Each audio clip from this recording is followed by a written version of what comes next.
Hello guys, ഞാനിപ്പോ തൃക്കുന്നത്ത് ഹോസ്പിറ്റലാണ്. അത് പ്രസവിക്കാൻ കിടക്കാണ്. അയ്യോ മത്തി എന്തിനാ ഇങ്ങനൊക്കെ ചെയ്യണേ? അതൊക്കെ വയറ് ഇങ്ങനെ ആയിക്കെടുക്കാണ്. മുക്ക് മുക്ക് മുക്ക് മുക്ക് മുക്ക് മുക്ക് മുക്ക് മുക്ക് മുക്ക് പോരില്ല പോരില്ല. ക്യാമറ മാറ്റണം. അയ്യോ മത്തി മുക്ക് മുക്ക് മുക്ക്. എന്തിനാ ഇങ്ങനൊക്കെ?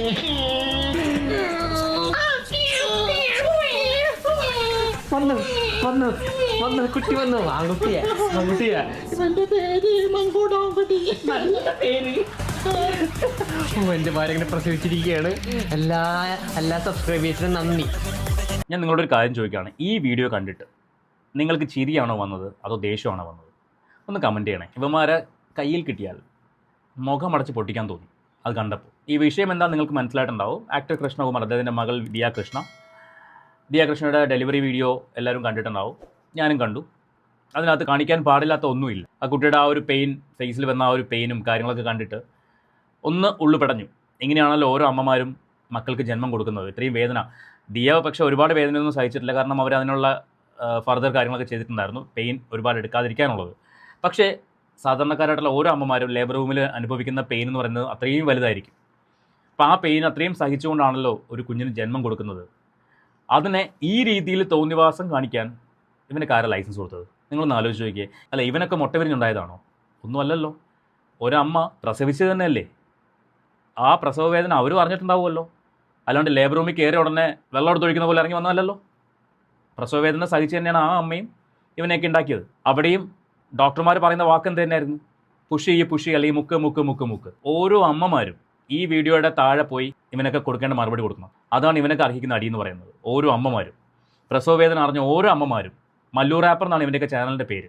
അതിൻ്റെ താഴെ പോയിട്ട് കൊടുക്കേണ്ട മറുപടി കൊടുക്കുക. ഇനി മേലാൽ ഇമാതിരി തോന്നിവാസം ഇവന്മാർ ഇറങ്ങരുത്. ഞാൻ ഈ രേണുസുധിയുടെ ഒരു വിഷയവുമായിട്ട് ബന്ധപ്പെട്ട് അല്ലെങ്കിൽ അവരുമായിട്ട് ബന്ധപ്പെട്ട ഒരു വീഡിയോയാണ് ഇവന്മാർ ആദ്യമായിട്ട് കാണുന്നത്. പക്ഷെ അതിനുശേഷം കാണുന്നത് ഇതിലാണ്, ഈ ഒരു വീഡിയോ ചെയ്തിട്ടാണ്. എന്ത് തോന്നിവാസം, എന്ത് വാക്ക് എൻ്റെ നാവിൽ വരുന്നു, പക്ഷേ പറയാൻ പറ്റില്ല. അത്രയും വൃത്തികെട്ട ഒരു പരിപാടിയിലാണ് കാണിച്ചിരിക്കുന്നത്. ആ വീഡിയോയ്ക്ക് അത് എന്താ എത്രമാത്രം കളിയാക്കാനുള്ളത്? ആ വീഡിയോ കാണുന്ന ശരിക്കും എനിക്ക് എൻ്റെ അമ്മയോടുള്ള മനോഭാവം ഒരുപാട് മാറിയിട്ടുണ്ട്. ചില കാര്യങ്ങളിൽ പെട്ടെന്ന് ഞാൻ അമ്മയോട് ദേഷ്യപ്പെടുമായിരുന്നു. പക്ഷേ ആ വീഡിയോ കണ്ടതിന് ശേഷം എനിക്കൊരു തിരിച്ചറിവുണ്ടാവുകയാണ്. ഇത്രമാത്രം വേദനിച്ചാണല്ലോ ഞാൻ ഉൾപ്പെടെ, ഇപ്പം അല്ലെങ്കിൽ എൻ്റെ അനിയൻ, ഞങ്ങളെ രണ്ടുപേരെയും അമ്മ പ്രസവിച്ചത്. ഇതുപോലെയല്ലേ ഓരോ അമ്മമാരും. ഞാൻ വീണ്ടും ചോദിക്കുകയാണ്, ഇവന്മാരെ പ്രസവിച്ച ആ അമ്മയും അതേ വേദന സഹിച്ചില്ലേ പ്രസവിച്ചിട്ടുള്ളത്? അതെന്തുകൊണ്ട് ഇവനൊക്കെ ചിന്തിക്കുന്നില്ല? ഇമ്മാതിരി കളിയാക്കാൻ, അല്ലെങ്കിൽ തന്നെ കളിയാക്കാൻ അതിലെന്താ ഉള്ളത്? മുക്ക് മുക്ക് മുക്ക് മുക്ക് മുക്ക്.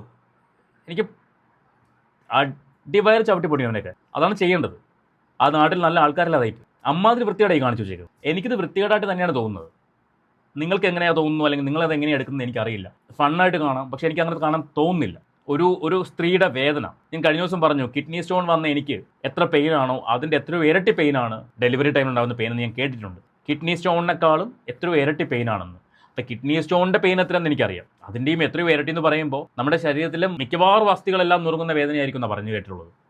അപ്പം അങ്ങനെ വരുന്നൊരു പ്രോസസ്സ്, അതിനെ ഇങ്ങനെ കളിയാക്കാൻ, കുടുംബത്തിൽ ജനിച്ച് നല്ല പാരൻസ് വളർത്താത്തവർക്ക് മാത്രമേ ഇമ്മാതിരി കളിയാക്കാൻ തോന്നത്തുള്ളൂ. ഇതിന് പഴി കേൾക്കേണ്ടത് ആ വീട്ടുകാർ തന്നെയാണ്, വേറെ ആരുമല്ല. കാരണം വളർത്തുദോഷം എന്ന് പറയും. കാണുന്നതിനെല്ലാം കളിയാക്കാം. എന്തിനെ നമുക്ക് ട്രോളാം, ഒരു പ്രശ്നമില്ല. പക്ഷേ ആ ട്രോളുന്ന സാധനം എന്താണ് എന്ന് ചിന്തിക്കണം. നേരത്തെ പറഞ്ഞ പോലെ എനിക്കത് ആ വീഡിയോ കണ്ടപ്പോൾ എനിക്കെൻ്റെ അമ്മയോട് റെസ്പെക്റ്റ് കൂടുക ചെയ്തത്, സമൂഹത്തിലെ ഓരോ അമ്മമാരോട് റെസ്പെക്റ്റ് കൂടുക ചെയ്തത്. ആ വീഡിയോ കണ്ട് വർഷങ്ങളായിട്ട് കുട്ടികൾ ഉണ്ടാവാത്ത ഓരോ സ്ത്രീകൾക്കും അവരൊന്ന് ആഗ്രഹിച്ചു പോയി, എനിക്കിതുപോലൊന്ന് ആയിരുന്നെങ്കിൽ.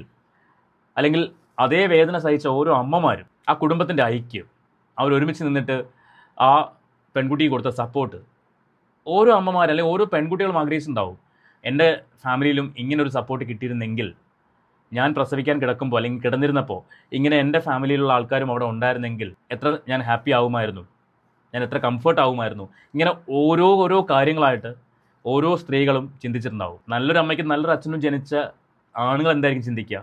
നേരത്തെ ഞാൻ പറഞ്ഞ പോലെ ഇത്രയും വേദന സഹിച്ച് വന്നതാണ് ഞാൻ, എൻ്റെ അമ്മയ്ക്ക് ഞാൻ കൊടുക്കേണ്ട റെസ്പെക്റ്റ് കൊടുക്കണം എന്ന് ചിന്തിക്കും. നമ്മുടെ സൊസൈറ്റിയിൽ ഇന്ന് ഏറ്റവും കൂടുതലുള്ളത് ഓൾഡ് ഏജ് ഹോമുകളാണ്. ഒരു അമ്മയായിക്കോട്ടെ അച്ഛനായിക്കോട്ടെ, ഒന്ന് എഴുന്നേൽക്കാൻ പറ്റാത്തൊരവസ്ഥ വരുമ്പോഴേക്കും മക്കൾക്ക് നോക്കാൻ സമയമില്ലായ്മയല്ല, അത് താല്പര്യമില്ലായ്മയാണ്. അതുകൊണ്ട് നേരെ കൊണ്ട് തള്ളുന്ന എവിടെയാണ്? ഓൾഡ് ഏജ് ഹോമിൽ. ഞാൻ പോകാറുണ്ട്, കാണാറുണ്ട്. ട്രിവാൻഡ്രത്ത് തിരുമല എന്ന് പറയുന്ന സ്ഥലത്ത് ഒരു ഓൾഡ് ഏജ് ഹോമുണ്ട്. അവിടെ ഞാൻ മിക്കവാറും പോകാറുണ്ട്. അവിടെ പോകുമ്പോൾ കാണുന്ന കാഴ്ചകളാണ്. ഞാൻ ലാസ്റ്റ് ടൈം പോയപ്പോഴും അവിടെ ഒരു അമ്മയെ കണ്ടു. വളരെ ആഠ്യത്തുള്ളൊരമ്മ, ഒരു നല്ലൊരു കുടുംബത്തിലുള്ളൊരമ്മയാണ്. പക്ഷേ അവരും ഒടുവിൽ എവിടെ വന്നു? ഓൾഡ് ഏജ് ഹോമിൽ വന്നു. അവരുടെ കഥ കേട്ട് എൻ്റെ കണ്ണ് നിറഞ്ഞു പോയി. എനിക്ക് പെട്ടെന്ന് ഞാൻ ഇമോഷണൽ ആവും പല കാര്യങ്ങളിലും. കാര്യം മക്കളുണ്ട്, ഭർത്താവ് മരിച്ചു. പക്ഷേ ഭർത്താവ് പോയതിന് ശേഷം അവരെ മക്കൾ തിരിഞ്ഞു നോക്കുന്നില്ല. മക്കൾക്ക് അവരൊരു ഭാരമായി മാറി. അങ്ങനെ അവരായിട്ട് തന്നെ സർക്കാരിനെ അറിയിച്ചിട്ട് സർക്കാർ തന്നെയാണ് അവരെ അവിടെ എത്തിച്ചത്. സ്വപ്നക്കൂട്, ആ ഓൾഡ് ഏജ് ഹോമിൻ്റെ പേര്. ഞാൻ പറഞ്ഞു വന്നത്, ഈ ഒരു വീഡിയോ കാണുന്ന മക്കൾ ഉറപ്പായിട്ടും അത്തരം കാര്യങ്ങളിൽ നിന്നും ഒരു പരിധിവരെ പിന്മാറും. ഇവന്മാരുടെ ഈ തോന്നിയവാസത്തിന് കേരളത്തിലെ ഓരോ അമ്മമാരും ഇവന്മാരുടെ വീഡിയോയുടെ താഴെ പോയിട്ട് നിങ്ങൾക്ക് പറയേണ്ട മറുപടി എന്തായിക്കോട്ടെ അത് പറയുക. കുറേ പേര് പറഞ്ഞിട്ടുണ്ട്, ഞാൻ കുറേ കമൻറ്റ് കണ്ടു.